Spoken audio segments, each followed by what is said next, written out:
할렐루야. 아멘. 왕이신 나의 하나님, 내가 주를 높이고 영원히 주의 이름을 송축하리이다. 왕이신 나의 하나님, 내가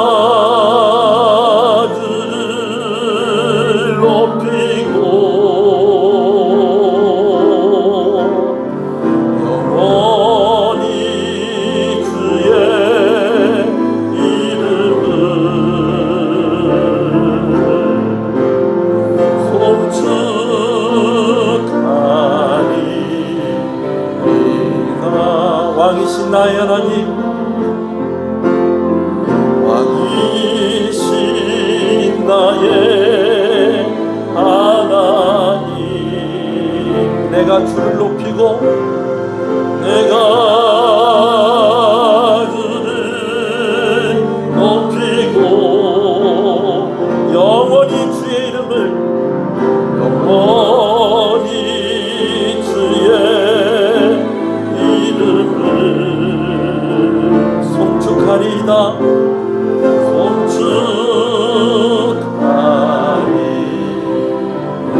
송축하리이다. 소리를 높여서 왕이신 나의 하나님, 왕이신 나의 하나님, 내가 주를 높이고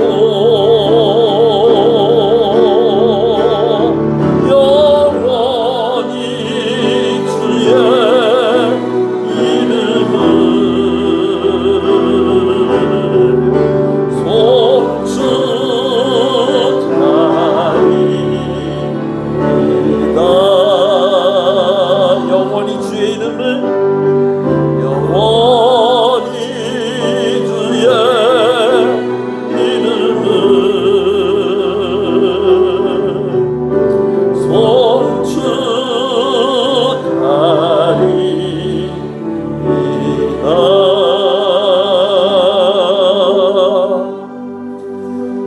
할렐루야.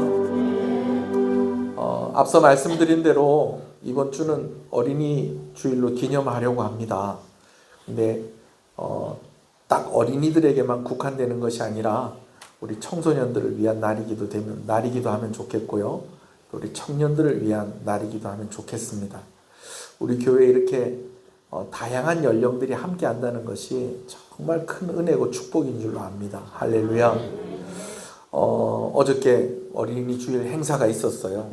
원래는 저쪽 용남면에 있는 체육시설에서 이제 아이들과 함께 이제 운동회를 하려고 했는데 어제 알다시피 비가 왔지 않습니까? 그래서 어떡하나 했더니 아침부터 또 이렇게 우리 선생님들하고 우리 간사님 또 우리 부장집사님하고 또 우리 중고등부 학생들이 도와줘서 우리 이 예배당을 체육관으로 이렇게 만들었어요. 의자를 쫙 옆으로 다 붙이고 이렇게 해서 이제 운동회를 하고 또 재밌는 시간을 가졌어요. 참 오늘 아침에 이렇게 보니까 어저께 그렇게 뛰어놀고 해도 애들은 쌩쌩한데 선생님들은 힘이 없어가지고 아이고 좀 그렇게 하는 좀 그런 모습이 보이는 것 같아요. 오늘 우리 중고등부가 또 5째 주가 되다 보니까 또 이 중고등부가 성가대를 섰습니다. 아직 변성기가 많이 지나지 않고 아직 어린 학생들이 있어서 그런데 여러분 이래봬도 이게 한 달 연습한 겁니다. 한 달 연습을 했는데 아직까지 목소리가 아침에 그렇게 잘 나오는 그런 연령대가 아니에요. 다음엔 더 잘할 줄로 믿습니다. 그리고 하나님께서 그 연습하신 모든 것들을 다 과정들을 다 보시고 또 영광을 받으신 줄로 압니다. 우리 중고등부가 다시 힘을 좀 내는 것 같아요. 할렐루야. 제가 여러분들한테 좀 죄송한 것은 제가 이제 낮 예배 마치고 점심 식사하고 또 바로 쉴 시간도 없이 중고등부를 가다가 보니까 이 주일날에 이 장년들 볼 시간이 없어진 것 같아요. 우리 중고등부 교사들도 참 애를 쓰고 많이 수고하고 중고등부도 힘을 내려고 하는데 여러분 우리 중고등부 위해서도 많이 기도해 주시고 우리 간사님 포함해서 우리 주일학교 선생님들 위해서도 여러분 많이 기도해 주시기를 부탁을 드립니다. 아멘. 할렐루야. 아멘. 그래요. 말씀을 함께 보겠습니다. 사도행전 25장 말씀입니다. 오늘은 제가 어린이 주일이라서 말씀 전에 잠깐 이야기를 좀 했습니다. 사도행전 25장 13절에서 23절의 말씀입니다. 주보의 말씀이 있습니다. 함께 말씀을 읽겠습니다.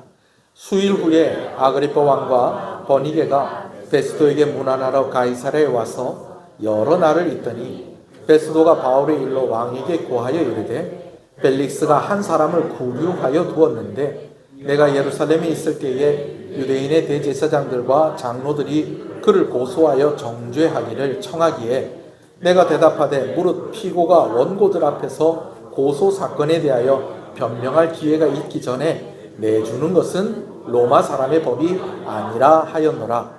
그러므로 그들이 나와 함께 여기 오매 내가 지체하지 아니하고 이튿날 재판자리에 앉아 명하여 그 사람을 데려왔으나 원고들이 서서 내가 짐작하던 것 같은 악행의 혐의는 하나도 제시하지 아니하고 오직 자기들의 종교와 또는 예수라 하는 이가 죽은 것을 살아있다고 바울이 주장하는 이 일에 관한 문제로 고발하는 것뿐이라.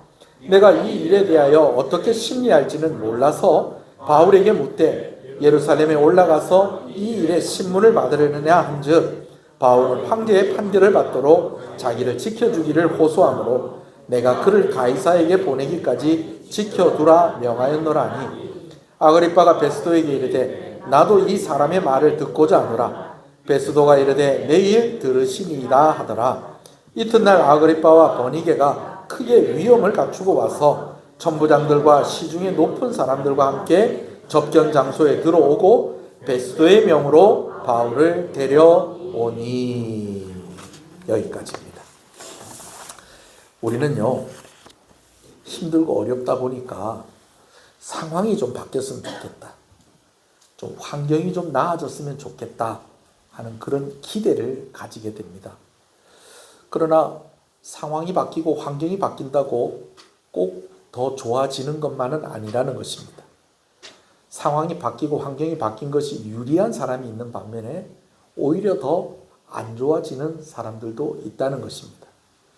그런 의미에서 참 힘든 환경이 바뀌고 참 어려운 상황이 바뀌는 것보다도 이 상황을 이겨낼 수 있는 지혜가 있고 이 상황을 이겨낼 수 있는 용기가 있는 것이 더 중요하다고 할 수 있겠습니다.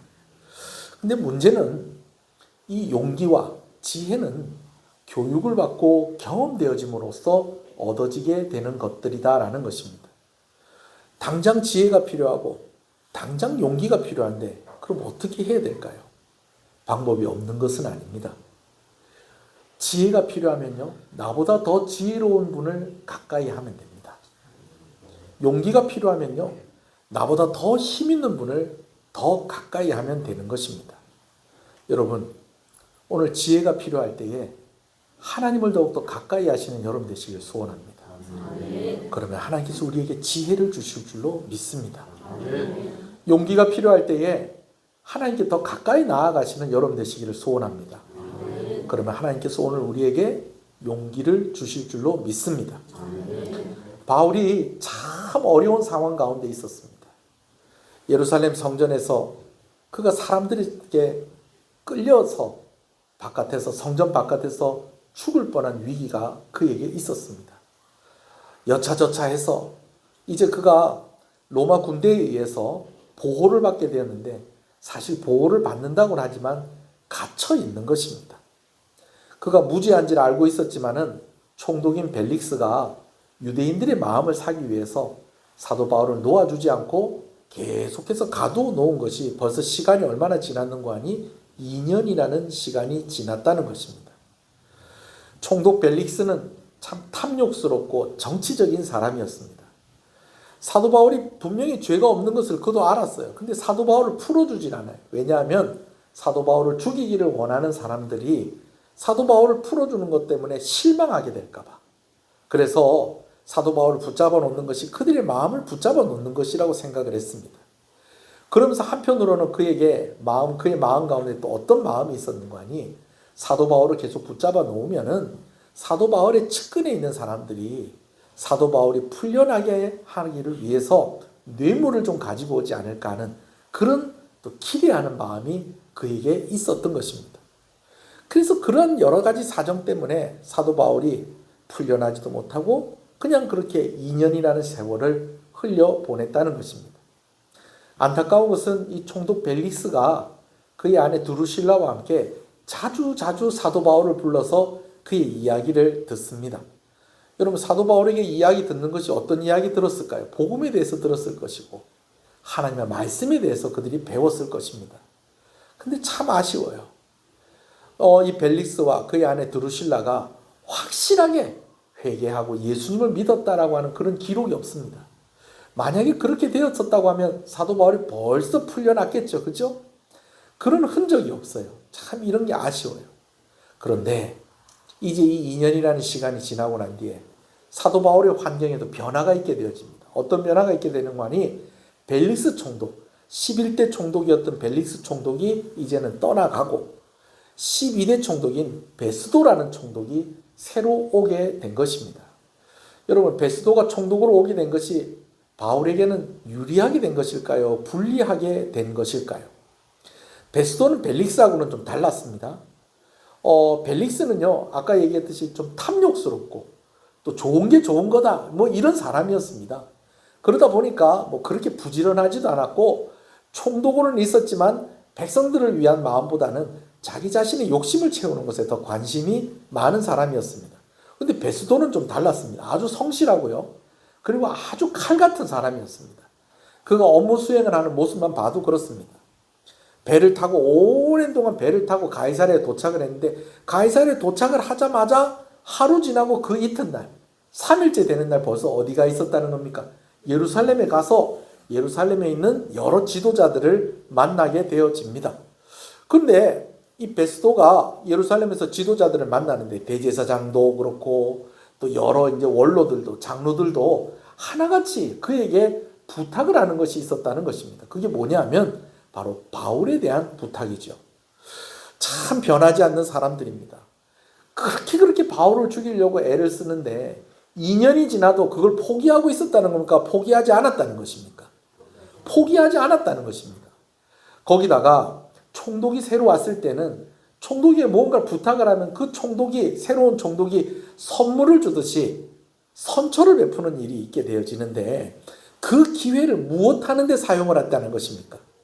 사도 바울을 죽이는 것에 사용을 하려고 했다는 것입니다. 그들이 청하는 것은 이것이었습니다.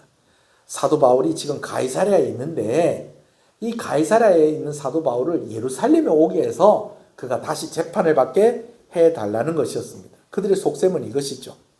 가이사랴에 있는 사도 바울을 그들이 죽이려고 해도 죽일 수 있다는 거예요, 없다는 거예요? 죽일 수 없다는 거예요.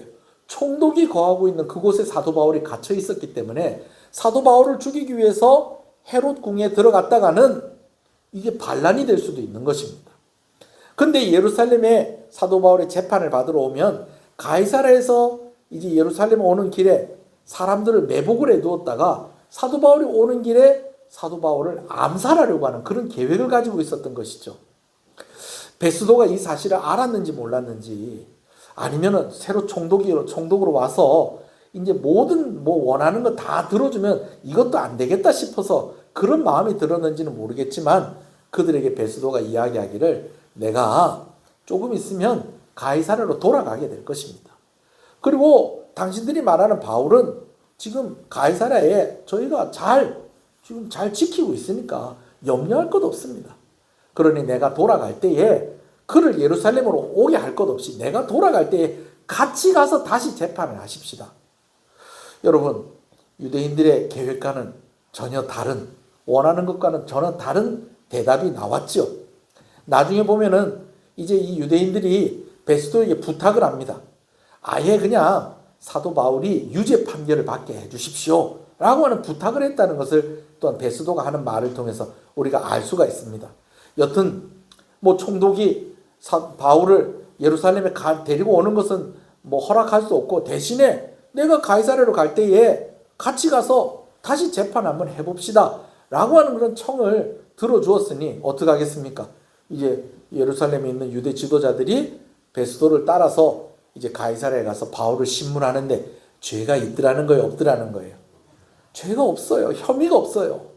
혐의가 있으려면은 증인이 있든지 증거가 있든지 해야 되는데 증인도 없고 증거도 없습니다. 베스도가 가만히 들어보니까 사도 바울이 로마법에 비추어서 볼 때는 아무것도 죄 지은 것이 없어요. 오히려 이 사람이 왜 여기 이렇게 갇혀 있었던 거지? 그런 의문이 들 정도였다라는 것입니다. 사도 바울이 뭔가 잘못한 것이 있다면은 유대인들이 믿는 그 믿음, 종교적인 문제이고, 또 사도 바울이 예수님이 죽었는데 다시 살아났다고 하는 그것을 전하는 그게 문제인데, 그게 로마 법상으로는 그게 잘못한 거다, 잘못한 게 아니다. 잘못한 게 아닌 거예요. 그러다 보니까 이 베스도가 이게 사도 바울은 죄가 없구나, 이거 어떡하지? 이렇게 고민을 하다가 이제 사도 바울에게 물어보는 거예요. 당신 예루살렘에 가서 다시 재판을 받아보겠느냐? 베스도가 사도 바울에게 이렇게 물어봤을 땐 이런 의도가 있었던 것 같아요. 자꾸만 유대인들이 어디 와서 재판받게 해달라? 예루살렘에 와서 재판을 받게 해달라 하니까 한 번은 갔다 와야지 다시는 이런 얘기를 하지 않지 않겠느냐. 그래서 사도 바울에게 그렇게 제안을 한 것 같아요. 근데 사도 바울이요, 눈치를 챈 것 같아요. 예루살렘에 가는 도중에 어떻게 되겠다? 죽겠구나. 그래서 사도 바울이 생각을 하고 제안을 한 것이 무엇이냐면, 이미 내가 로마 법정에 서 있는데 예루살렘에 갈 필요가 뭐가 있겠습니까? 저는요, 이 일을 더 이상 질질 끌지 않고 황제에게 판단을 받고 싶습니다. 로마 황제에게 직접 가서 재판을 받고 싶습니다. 그러니까 누구에게 상소를 한 겁니까? 로마 황제에게 상소를 한 겁니다. 가이사에게. 이렇게 되다 보니까 이제는 어떻게 됩니까? 로마 시민권을 가지고 있는 사람이 황제에게 가서 판단을 받겠다 하니 그거 청을 들어줄 수밖에 없는 것입니다. 근데 여러분, 이것이요, 하나님이 바울에게 주신 지혜였습니다. 무죄로 그냥 풀려나서 이제 헤롯궁 바깥으로 나가게 되어지면 이거는 그야말로 유대인들이 원하는 바대로 되는 것입니다. 유대인들은 사도 바울이 자유롭게 풀려나면 그때 사도 바울을 사로잡아서 또 죽이면 되는 것입니다. 그러니까 지금 사도 바울이 그냥 풀려나서 될 일도 아니라는 거예요. 일단 어디를 떠나야 된다는 겁니까? 어느 땅을? 유대 땅 떠나야 되는 거예요. 그런데 유대 땅을 떠나려면은 이 방법밖에 없는 거예요. 어떻게? 가이사에게 판단을 받는 그 방법. 가이사에게 재판을 받으려면은 사도 바울이 로마로 가야 되겠어요? 그 황제가 사도 바울을 재판해 주려고 가이사랴로 와야 되겠어요? 바울이 로마로 가야 되는 것입니다. 여러분, 이런 지혜를 누가 주셨다고요? 하나님이 주신 것입니다. 환경이 바뀌는 것보다 이 환경 속에서 이겨낼 수 있는 지혜와 용기를 갖는 것이 더 중요하고, 그 지혜와 용기를 주시는 분이 하나님이신 것을 꼭 믿으시는 여러분 되시길 소원합니다. 자, 이제 바울은 이제 어디로 보내면 되는 거예요? 이제 베스도가 바울을 어디로 보내면 되는 거예요? 이제 로마로 보내면 되는 겁니다. 자, 그런데 며칠 후에 누가 베스도를 찾아옵니다. 누가 베스도를 찾아왔는 거니? 이제 그때의, 그 당시에 분봉 왕이었던 헤롯 아그리파 2세가 베스도를 찾아오게 됩니다. 사실 헤롯 아그리파 2세가 베스도를 찾아온 것은 의외의 일입니다. 왜냐하면요, 이제 로마가 다른 나라들을 지배하고 있을 때에 그 지배한 나라들을 통치하는 방법이 있다는 거예요. 그 나라에 두 사람을 파견을 한다는 거예요. 한 사람은 군사적인 일과 또 법적인 일들, 재판하는 일을 관할하게 하는 총독을 파견하고요. 또 한 사람은 행정적인 일을 관할하게 되어지는 그 나라의 그 민족 출신 중에 한 사람을 왕으로 세우는 일이었습니다.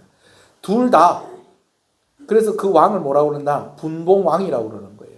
로마에서 세운 왕이라고 그래서, 황제가 세운 왕이라고 그래서. 자, 황제가 보낸 총독이나 황제가 세운 왕이나 다 누구 밑에 있는 사람들입니까? 로마 황제 밑에 있는 사람입니다. 자, 그러면 여러분 제가 한번 물어볼게요. 누가 더 높은 사람일까요?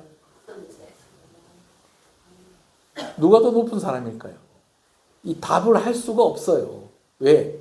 둘 다 황제가 보낸 사람인데, 한 사람은 군사를 지휘하는 그런 권한과 또 법적인 판단을 하는 권한을 가진 사람이고, 한 사람은 실제적으로 유대 나라의 백성들을 다스리는 사람이고, 이 누가 더 높고 누가 더 낮다, 뭐 누가 2인자다, 누가 3인, 누가 넘버 3다, 누가 넘버 2다, 넘버 3다, 이렇게 얘기할 수가 없는 거예요. 넘버 1은 확실한데 넘버 1은 누구고?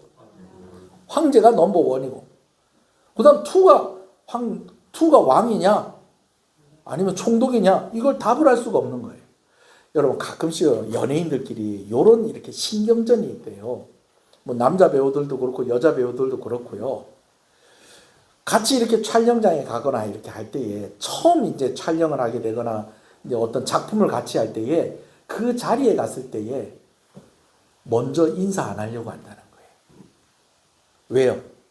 먼저 인사하는 사람이 후배라는 거예요. 더 급이 낮은 사람이 된다는 거예요.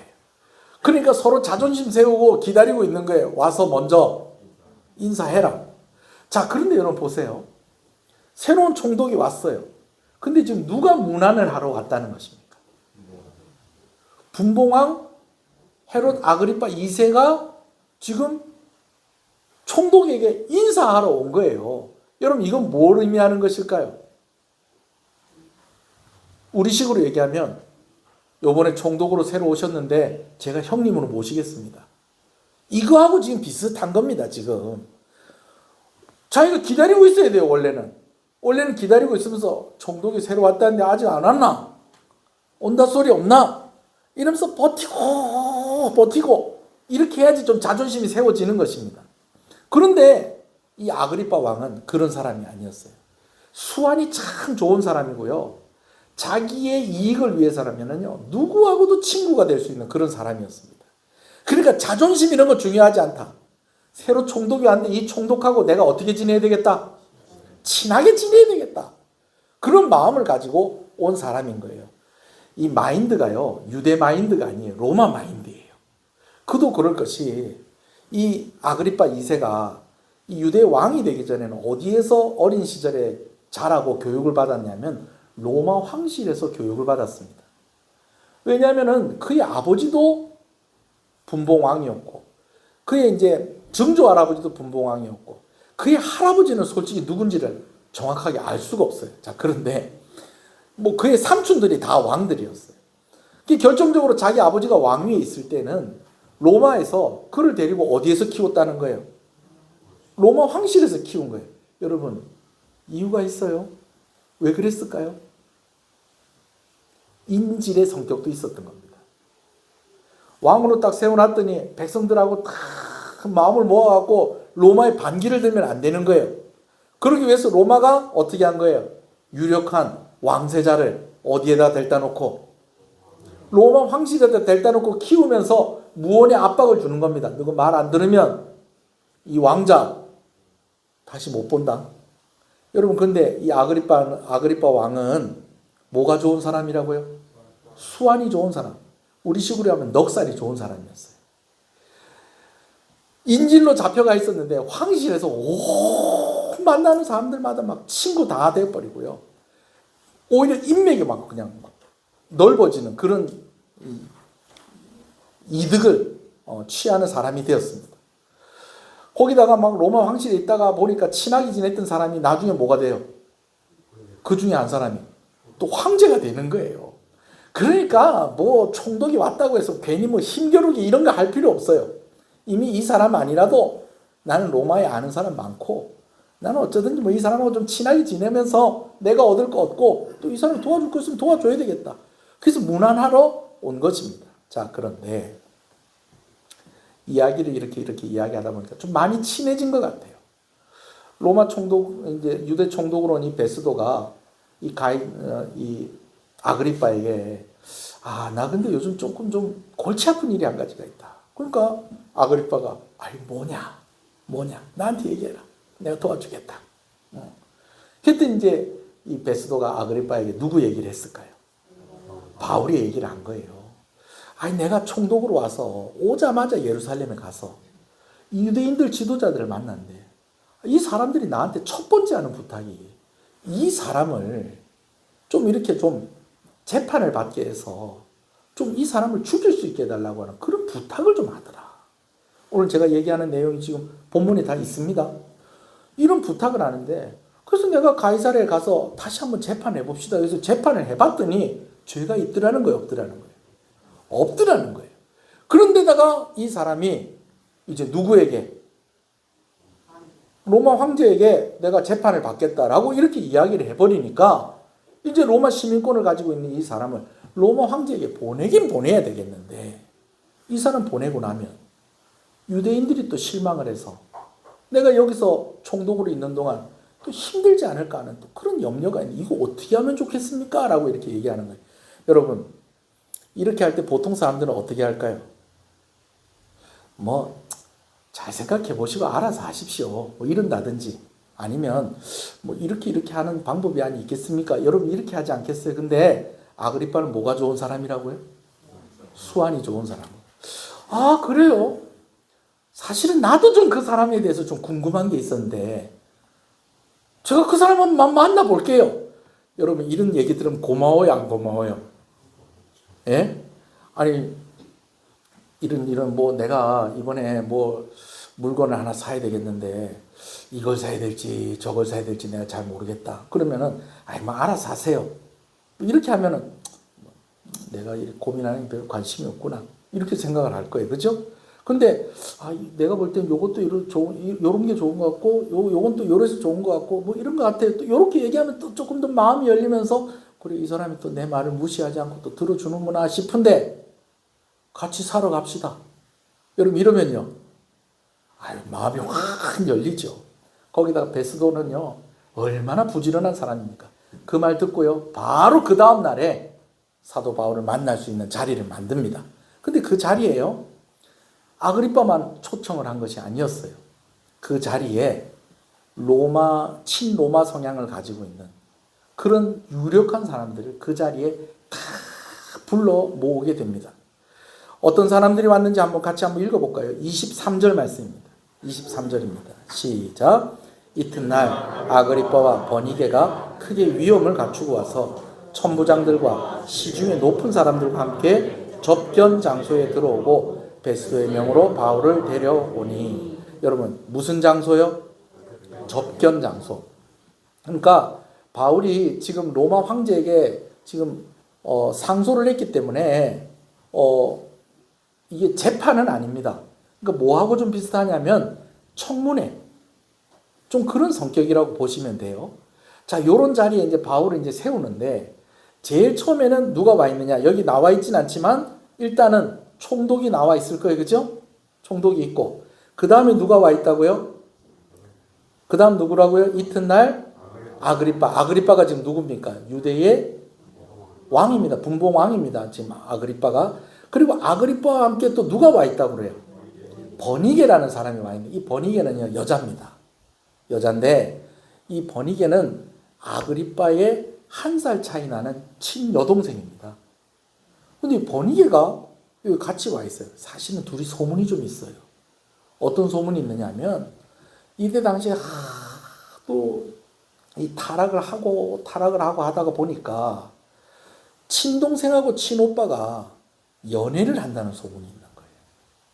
그래가지고 왕이 가면은 누가 따라가야 돼요? 왕비가 따라가야 되는데, 왕비가 안 따라오고 누가 따라오는 거예요? 자기 동생이 꼭 마치 누구처럼 왕비인 것처럼 따라오는 거예요. 근데 여러분, 이 누굽니까? 버니게가 또 누구 언니기도 하냐면, 이 앞에 총독이었던 벨릭스의 부인인 두루실라의 언니입니다. 여러분, 두루실라가 뭘로 유명하다고요? 두루실라가 뭘로 유명하다고요? 예쁜 걸로 유명하다고요. 예쁜 걸로. 그러면은 동생이 이쁘니까 언니도 이쁜 거예요. 이쁜 거예요. 그래가지고 이 왕이 버니게를 딱 데리고 가면요, 사람들이 다 왕과 버니게를 주목을 해요. 왜? 뭐 하니까? 버니게가 예쁘니까. 예쁘니까. 여러분, 남자들만 예쁜 거에 관심 있는 거 아니더라고요. 여자들끼리도 옷 예쁘게 입고 뭐 이렇게 잘 이렇게 관리하고 그러면요, 남자들 못지않게 관심을 가지더라고요. 그러니까 눈에 이렇게 확 시선을 사로잡으니까 그때에 이제 어떻게 하는 겁니까? 자기가 쓱 앞으로 나와가지고 이제 자기가 하고 싶은 말 하고 이제 주목을 받고. 여러분, 이러기 위해서 누구도 데리고 갔다는 거예요. 아그리빠가 버니게도 데리고 간 겁니다. 그리고 그 자리에 또 누가 있었다는 거예요?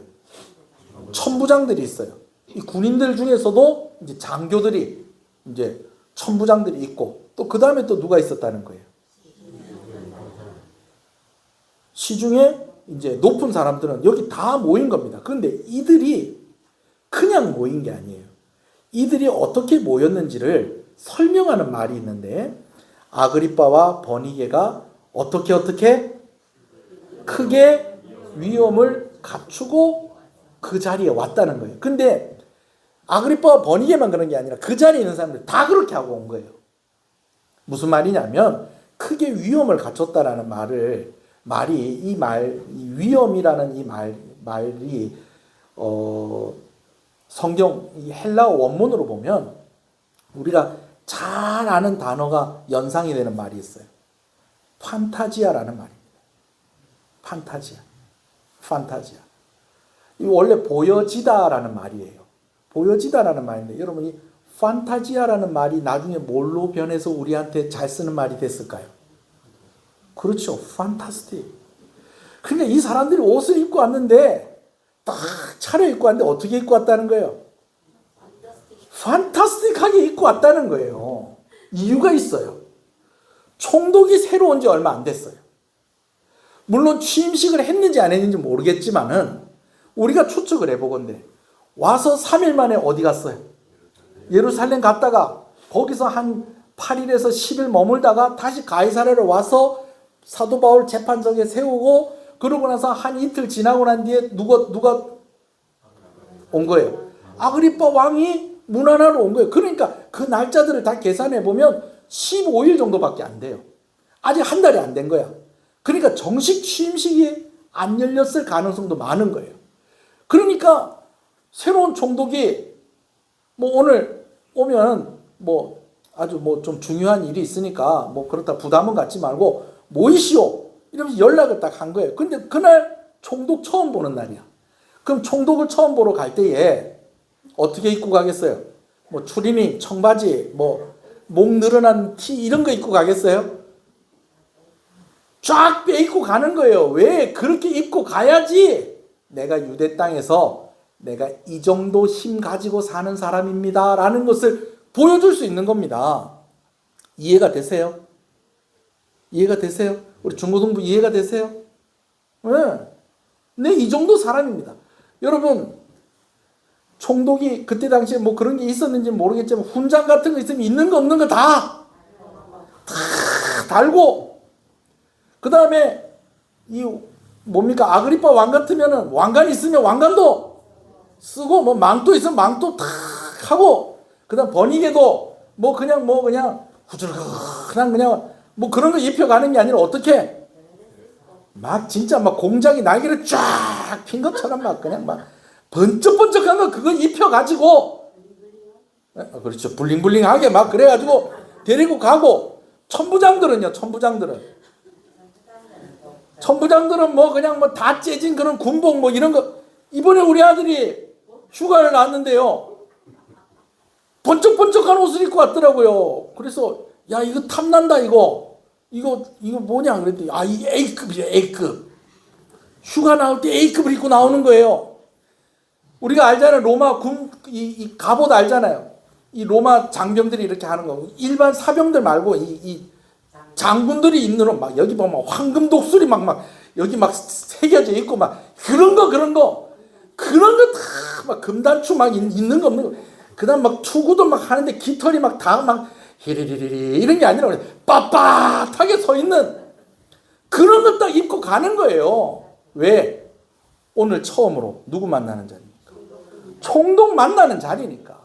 유력한 사람들, 오늘날로 치면 명품 시계, 명품 가방, 뭐 옷 이런 거 차려입고 가는 거예요.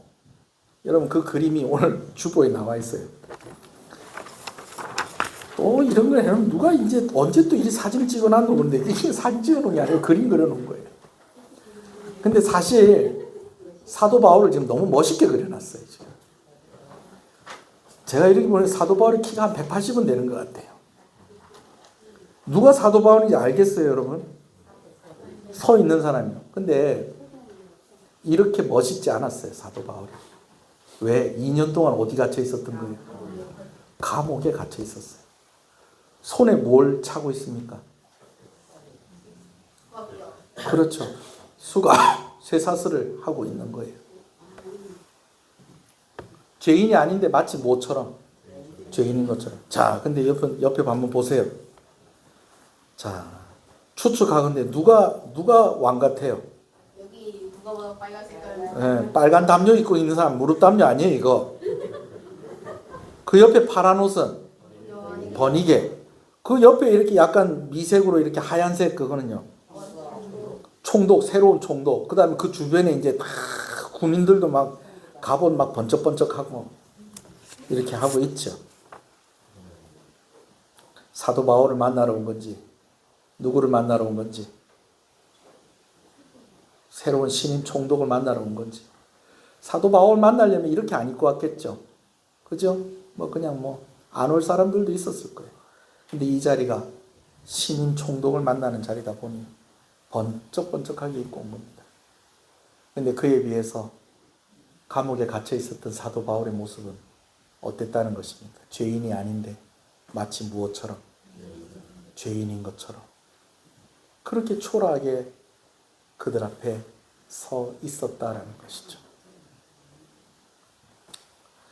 이 다음 이야기는 다음 주에 계속해서 하기로 하고, 오늘 제가 이 상황을 좀 여러분하고 좀 이야기하면서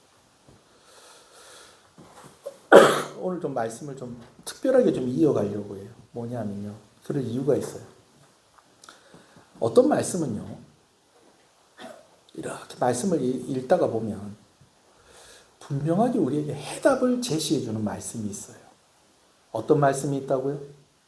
분명한 해답을 주는 말씀이 있다는 거예요. 근데 어떤 말씀은요, 우리에게 질문을 던져주는 말씀이 있어요. 어떤 말씀이 있다고요? 질문을 던져주는 말씀이 있다는 거예요. 오늘 말씀이 그런 말씀이에요. 질문을 던져주는 말씀이에요. 여러분, 사도 바울의 기분이 어땠을까요?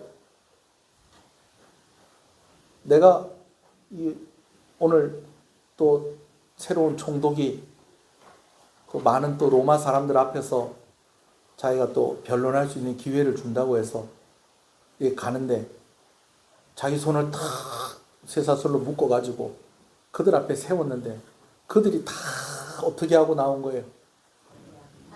판타스틱하게 그냥 막 의리의리하게 나와 있는 거예요. 근데 자기는요 지금 묶여가지고 감옥에서 무슨 옷 입고 앉아 있겠어요? 죄수복 입고 있는 거죠. 뭐, 예. 뭐 아니면 뭐 일상복 뭐 자기 옷을 입고 있다고 해도 입어봐야 뭐 얼마나 좋은 옷 입고 있었겠어요. 그들이 입고 있는 그런 옷들에 비하면. 거기다 다 그들은 상석 위에 올라서 자기를 내려다보고 있고 자기는 밑에서 정말 죄가 없는데도 죄인인 것처럼 그렇게 서 있는 사도 바울의 마음이 어땠을 것 같습니까? 여러분들이 만약에 이런 상황 같으면 어떨 것 같아요? 여러분들이. 어떤 목사님이 결혼식 주례를 쓰게 됐는데 요즘은 이렇게 막 호텔에서 결혼식 하시는 분들이 많아졌는데 그때만 해도 호텔에서 결혼식 하는 그런 일들이 별로 없었어요. 근데다 그 호텔이 힐튼 호텔인가 하여튼 뭐 그런 아주 진짜 막 쨍쨍한 호텔이에요. 그래가지고 이 목사님이 주례를 설 거라고 이렇게 딱 갔더니 요즘은 그런 데가 없다고 그러는데 그때만 해도 그런 그게 있었나 봐요. 차를 그냥 소나타 타고 이렇게 갔더니 원래는 그 호텔에서 이렇게 키를 받아주는 사람이 있잖아요. 그죠? 그리고 이제 발레 파킹 해주고 이제 그렇게 하는 사람들이 있잖아요. 그죠? 예. 근데 이제 차가 이렇게 들어오니까 이렇게 저기 대라고 이렇게 손가락 갖고 이렇게 하더랍니다. 목사님이 살짝 기분이 안 좋아지더래요. 그래서 차 키를 맡겼더니 좀 의아한 표정으로 이렇게 보더래요. 왜 그러냐 그랬더니 무슨 일로 오셨습니까? 그랬더니 나 오늘 여기 결혼식 주례하러 왔다. 그러니까 그렇습니까? 하면서 차 키를 받아서 가더래요. 근데 나중에 보니까 소나타 타고 온 사람 자기밖에 없더래요.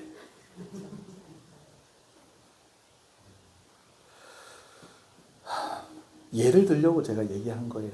예. 그 목사님이 저한테 얘기할 땐 진짜 재밌게 얘기했는데 여러분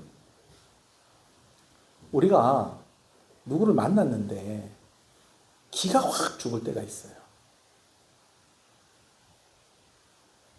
그냥 확 움츠러들 때가 있어요.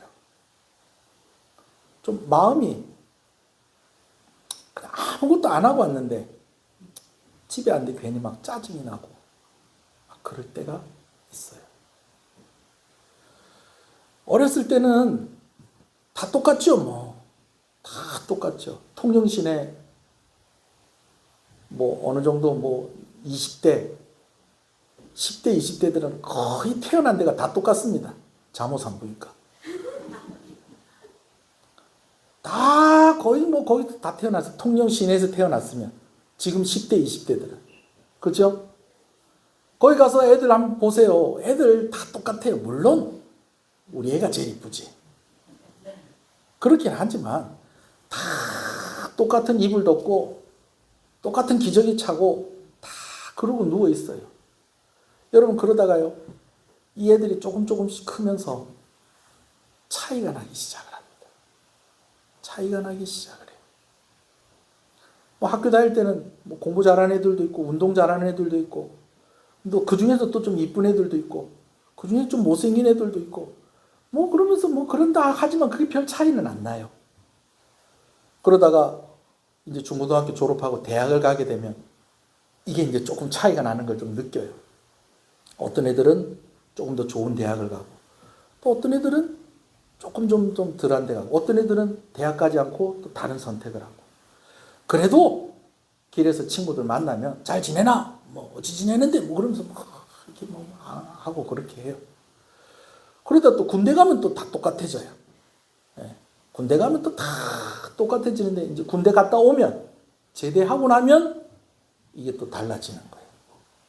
어느새 또 열심히 또 뭐 아예 대학 안 가고 또 열심히 또 고등학교 졸업하자마자 아니면 뭐 학교 때려치우고 뭐 이렇게 일한 애는 벌써 뭐 그냥 뭐 어디 회사 정직원이 돼가지고 이렇게 하고 있고, 또 어떤 애들은 뭐 그냥 아직까지 아무것도 아닌 애들도 있고 그런 애들이 더 많죠, 그죠? 뭐 그렇게 해요. 그래도 뭐 20대 때 괜찮아요. 그러면서 준비하고 하다가 이제 30대가 돼요. 한 30대가 됐는데 또 조금씩 또 차이가 나죠. 제가 더 설명 안 드릴게요. 그러다가 40대가 되면 더 차이가 나고, 50대가 되면 더 차이가 나고, 물론 말로는 그래요. 60이 되면 얼굴도 다 똑같고 가진 것도 다 똑같고 먹는 것도 다 똑같고, 먹는 게 왜 다 똑같은지 아세요? 이빨이 없어갖고 먹는 게 다 똑같아진대요. 70대쯤 넘어가면 그래요. 죄송합니다. 60대 미안해요. 60대 미안해요. 저도 얼마 안 남았어요. 자, 여튼 나이 들면 막 그렇게 된다 하지만 여러분, 그럼 나이 들면 열등감 같은 거 없어질까요?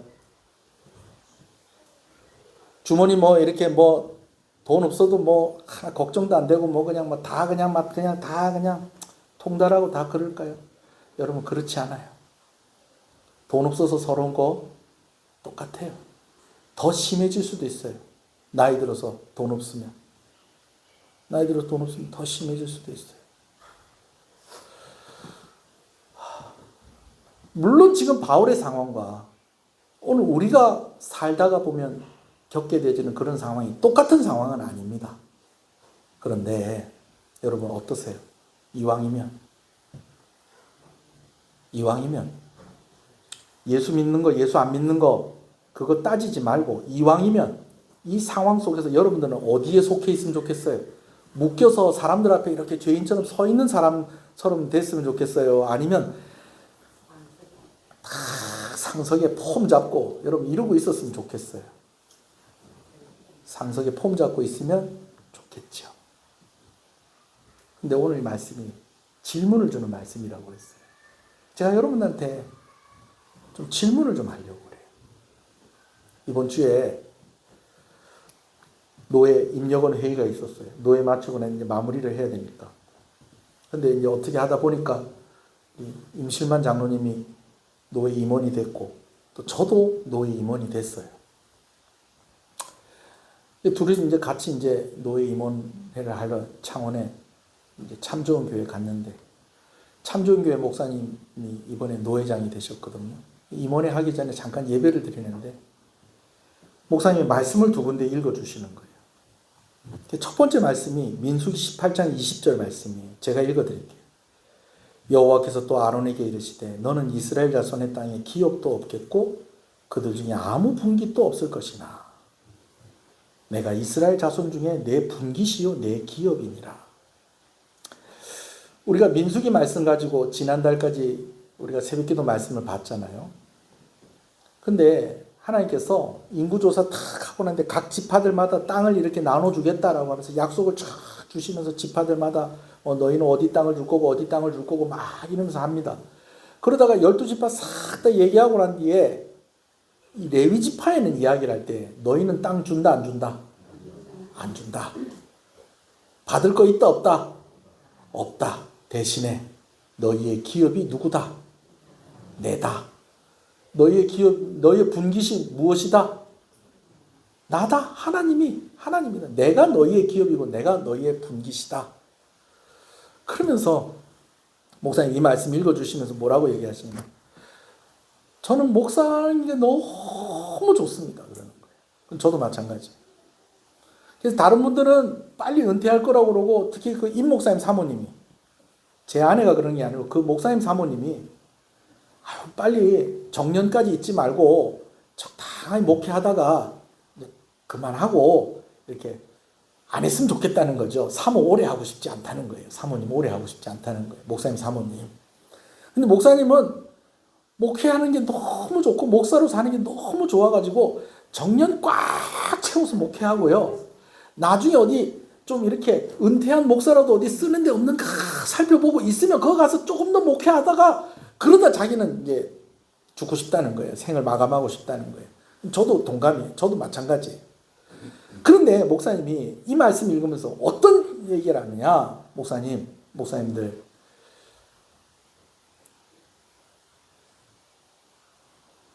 땅 주는 게 좋으니 하나님이 좋으니 물어보면 목사님 뭐라고 대답하실래요? 그러는 거예요.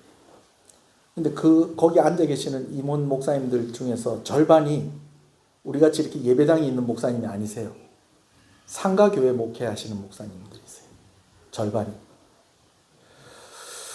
그럼 목사님들이 뭐라고 대답했을까요? 아유, 지금 그렇게 얘기하시면 안 되죠. 누굴 선택하겠어요? 땅을 선택하겠어요? 하나님 선택하겠어요? 하나님 선택하죠. 혹시 뭐 저를 의심하십니까?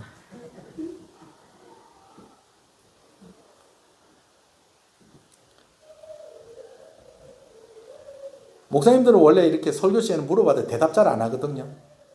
목사님들은 어떤 걸 선택하시겠습니까? 그랬더니 다들 무언의 대답을 하고. 이러고 있는데 시편 106편 15절 말씀을 또 읽어주시는 거예요. 그러므로 여호와께서는 그들이 요구한 것을 그들에게 주셨을지라도 그들의 영혼은 쇠약하게 하셨도다. 이 말씀이 뭐냐면 이스라엘 백성들이 홍해바다 건너게 해주니까 홍해바다 건너고 나서 막 하나님을 찬양하고 정말 위대하신 하나님이다. 애굽 군사들이 막 우리 쫓아오고 막 앞으로는 바다가 막혀있는데 그 바다를 쫙 여셔서 우리가 건너가게 하시고 우리 딱 건너고 나니까 또 그 바다를 탁 닫아가지고 애굽 군대들 그냥 막 다 수장시키시고 막 하나님 정말 위대하신 하나님이다. 그랬는데 며칠 지나서 물 떨어지고 먹을 거 떨어지니까 원망하고 불평하고 다시 어디 가고 싶어요? 애굽으로 돌아가고 왜 우리를 여기 와서 죽게 하느냐 막 원망을 하니까 하나님께서 그때부터 아침마다 만나를 주시고 반석에서 물을 내시고 저녁에는 메추라기 보내셔서 고기 먹게 해주시고 그들에게 부족함이 없겠는데 그 결과가 어떻더라는 거예요. 그들의 영혼은 쇠약하게 하셨도다. 자, 여러분 잘 들으세요. 자, 지금 잘 들으세요. 여러분 우리 하나님이 이렇게 극단적이신 분은 아닙니다. 너 가난하면서 예수 믿고 살래? 부자면서 예수 안 믿고 살래? 하나님이 그렇게 극단적으로 물어보시는 분은 아니세요. 예수님을 믿는 것이 꼭 가난을 선택하는 것은 아닙니다. 예수님을 믿는 것이 꼭 힘없는 것을 선택하는 것은 아닙니다. 그러나 한번 우리가 이런 질문을 우리 자신에게 할 필요는 있어요. 땅이냐? 하나님이냐? 부유하게 사느냐? 아니면 영적으로 힘있게 사느냐? 한번 우리에게 이런 질문을 할 필요가 있다는 거예요. 오늘의 상황이 우리에게 이 질문을 주고 있다는 것입니다. 사도 바울도 야망이 있는 사람이었습니다. 친로마의 성향을 가지고 살 목표를 가지진 않았지만 그래도 대제사장이나 유대 지도자들 같이 그렇게 살고 싶은 그런 욕심이 사도 바울에게도 있었어요. 그럴 능력도 있었고. 근데 예수님 때문에 그거 다 포기하고 지금 화려하게 차려입은 사람들 앞에 그가 지금 초라하게 서 있는 것입니다. 여러분, 다시 말씀을 드립니다만 하나님이 그런 분은 아니에요. 땅이냐 하나님이냐. 땅을 선택해? 그래, 맛을 좀 봐라. 벼락을 내리시고. 우리 하나님이 그런 하나님은 아니세요. 여러분, 예수 믿는 사람들 중에서도 부자들이 있습니다. 할렐루야. 좀 그런 사람들이 되시길 바랍니다. 아멘. 예수 믿는 사람들도 땅 부자 있습니다. 네. 그래서 좀 진짜 좋은 땅 부자, 좋은 건물주가 되셔서 좀 전세 사기 같은 거 그런 일이 없도록. 그런 여러분들 되셨으면 좋겠습니다. 그러나 여러분 우리가 예수님 때문에 손해를 감수할 때도 있다는 것은 사실입니다. 이단들이 대학생들을 그렇게 타켓으로 해서 그렇게 포교 활동을 해요.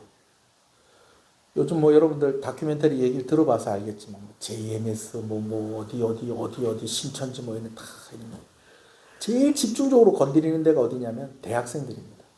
왜 대학생들을 건드리냐면 인생의 전환기 가운데 있거든요. 앞으로 어떻게 살아야 될 것이냐 하는 그 고민이 많은 아이들이에요. 그 애들한테 가서 접근을 하는 거예요. 그 힘들 그때에.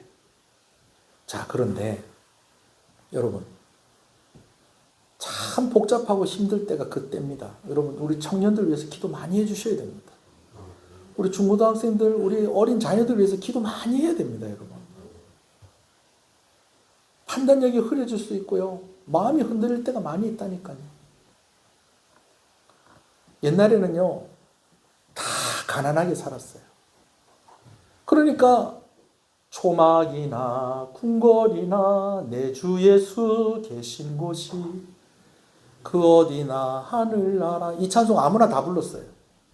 그런데 이제 우리가 초막이나 그런 데 안 살잖아요. 궁궐 같은 집에 살아요, 사실은. 그런 궁궐 같은 집에 살던 사람이 초막이나는 아니고, 여러분, 이렇게 되는 겁니다, 여러분. 이게 휴대폰은 아닙니다만 그렇게 비슷하게 생겼으니까. 이거 없을 때는 이거 없이 잘 살았어요. 근데 지금 아이들한테 이거 없이 살라고 하면 살겠어요? 어렵습니다. 어쩌든지 주일날에 교회 와서 예배 드릴 수 있는 직장 구하려고 애를 쓰고 그렇게 하는데 잘 안 구해집니다. 그러다 보니까 취업이 늦어져요. 아니면 월등한 실력을 가지고 있어야 돼요. 둘 다 힘들잖아요. 어떻게 해서 그런 직장을 구했는데 다른 데보다 조건이 별로 좋지 않아요. 그래도 나는 마음 놓고 예배 드릴 수 있는 직장을 가져야 되겠다. 그래서 선택을 해서 갔더니 그렇게 주일날에 예배 드리러 가는 거 절대로 방해되지 않고 보장해 주겠다고 하는 회사가 자꾸 주일날에 일하러 나오라고 그러고, 일하지 않으면 안 될, 교회를 가면 안 될 상황들을 자꾸 만들고, 그러면 그럴 때에 유별난 사람 되지 않으려고 애를 쓰지만은, 그러나 그것 때문에 또 손해를 볼 때가 있으면 속상하고 어렵죠. 여러분, 오늘 본문의 말씀이 우리에게 이 질문을 주고 있는 것입니다. 할렐루야.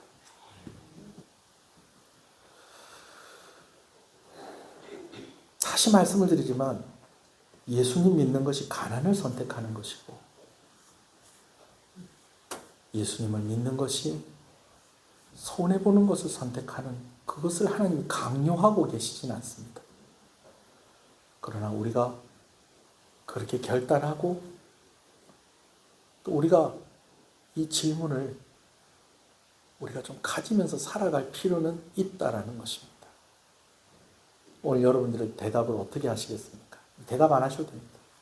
다 똑같은 마음이죠. 땅을 선택하겠어요? 하나님 선택하겠어요? 여기 앉아 있는데 땅을 선택한다 하시겠어요? 조금 가난하더라도 내가 영적으로 건강한 사람으로 살겠습니다. 다 그게 우리 소원 아닙니까? 예. 그러나 세상에서 제일 못 믿을 사람이 누구다? 나라는 거예요. 한 가지만 더 얘기할게요. 조금 길어졌지만. 그럼 바울은 이런 상황에서 어떻게 이 상황을 극복하고 이겨낼 수 있었을까요? 여러분, 그림을 한번 다시 보세요.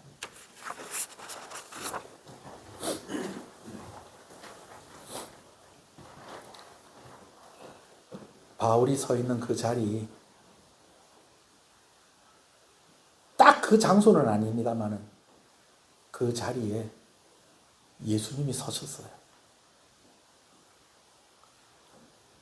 바울이 지금 신임 총독 베스도 앞에 서 있는데 예수님이 총독 빌라도 앞에 서 계셨었습니다.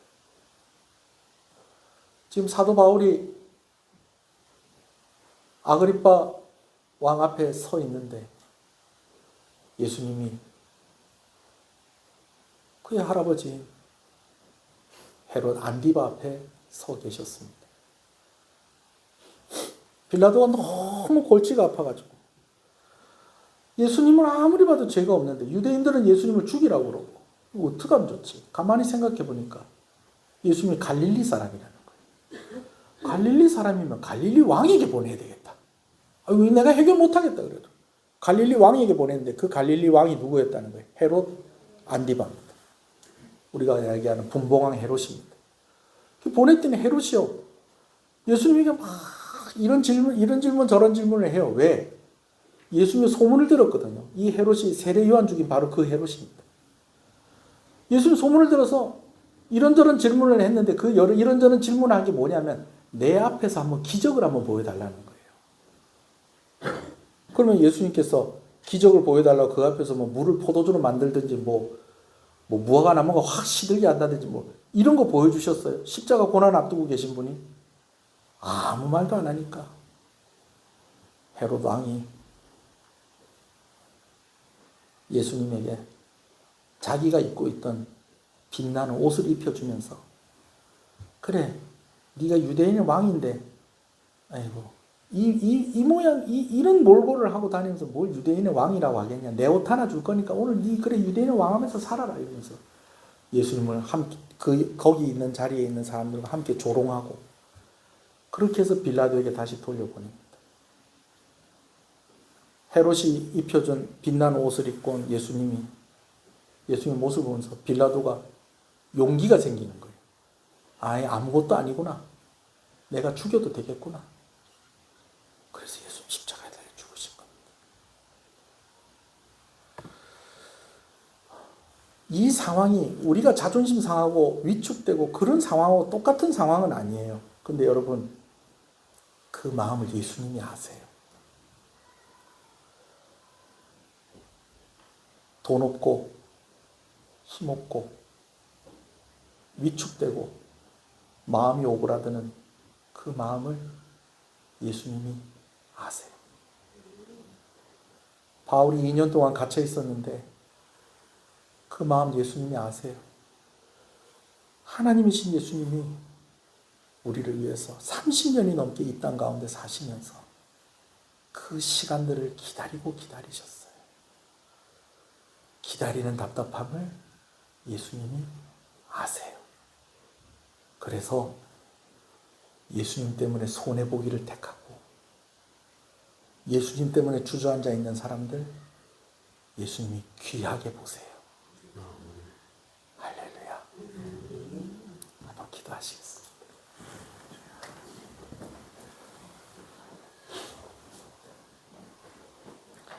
딱 맞아 떨어지는 상황은 아니에요. 근데 오늘 말씀을 보면서 이 말씀이 우리에게 질문을 하고 있어요. 예수님을 믿고 사는 삶이 이러한 삶이라면 너는 어떻게 하겠느냐? 계속 가겠느냐? 계속 가겠습니다 그런다고 하나님께서 또 그렇게 가게 하시는 분은 아니세요. 그렇게 하실 수도 있고요. 중요한 것은 오늘 제가 여러분들한테 말씀드리고 싶은 것은 내가 속상해하고 힘들어하는 그 순간 그 마음 주님이 아신다는 것입니다. 그러면 이왕이면 우리가 주님 때문에 힘들면 할 말이 있잖아요. 내가 주님 때문에 손해를 보면 주님이 알아주실 거 아니에요. 그런 순간이 왔을 때, 그런 선택의 순간이 왔을 때에 오늘 내가 하는 이 말이 거짓말이 될지라도 하나님, 내가 그것을 선택하겠습니다. 나의 말이 거짓말이 되지 않게 해주십시오. 오늘 이 말씀 생각하면서 한번 기도하시겠습니다.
살아계신 하나님 아버지,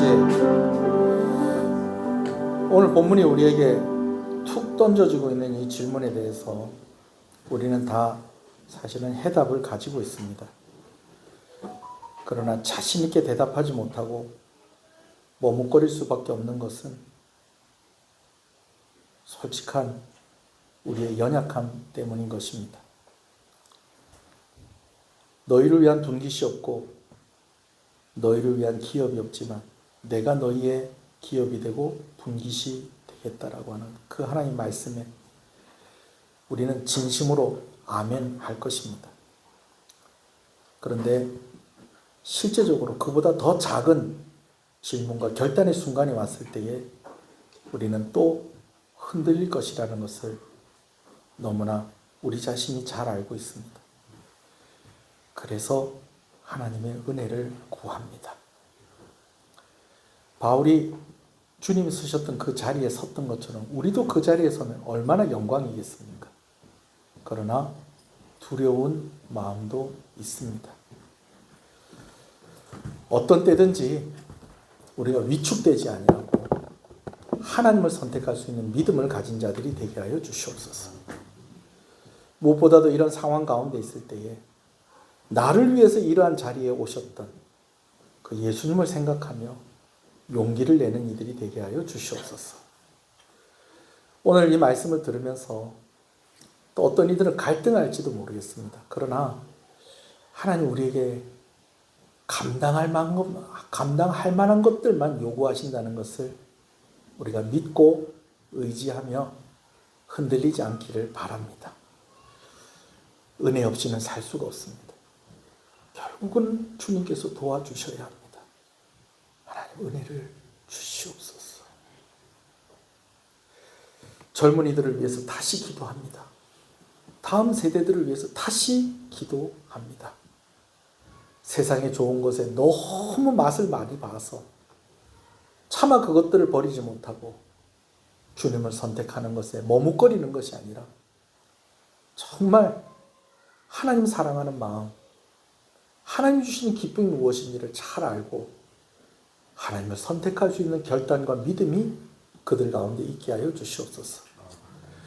오늘도 참 이렇게 어려운 환경 속에서 알면서도 온전히 순종하지 못하고 알면서도 정말 하나님께 시원스러운 그런 신앙인의 모습을 보이지 못해서 오늘도 세리와 같이 가슴을 치며 우는 성도들이 있고 과부와 같이 가슴을 치며 우는 성도들이 있는 것을 하나님이 아십니다. 우리의 연약함까지도 다 보듬으시고 용납하시는 그 하나님을 의지하며 나아가오니 하나님 우리의 믿음 없음을 불쌍히 여기시고 우리에게 믿음을 더하여 주시옵소서.